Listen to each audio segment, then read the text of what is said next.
Magandang araw mga bata! Dahil na ba kayo sa ating bagong aralin? Sa araw na ito ay matutunan natin kung paano ang pagsulat ng maikling talata. Ano nga ba ang talata? Ay isang unit ng pagsulat na naglalaman ng mga pangungusap na nag-uugnay sa isang ideya o paksa. Ngayon, dumako naman tayo kung saan malalaman natin ang paraan ng paggawa ng talata.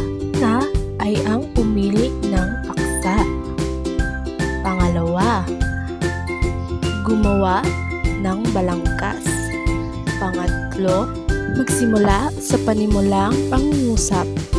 Pang-apat, magdagdag ng suportang detalye.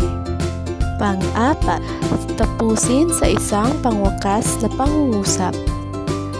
Halimbawa ng maikling talata. Gawa ng talata, kailangan muna natin pumili ng paksa.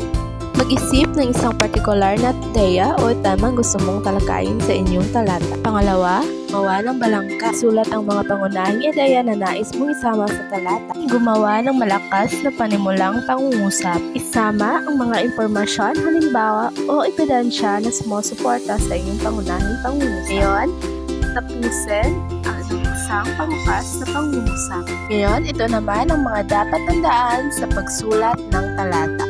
Una, ulat sa gitna ang pamagat at ang wastong indensyon. Lagyan ng wastong palugit o margin. Ang panghuli ay isulat sa malalaking letra ang bawat pangungusap. Nauunawaan mo ba mga bata? Mahusay! Hanggang dito na lang ang ating aralin mga bata. Salamat! Paalam!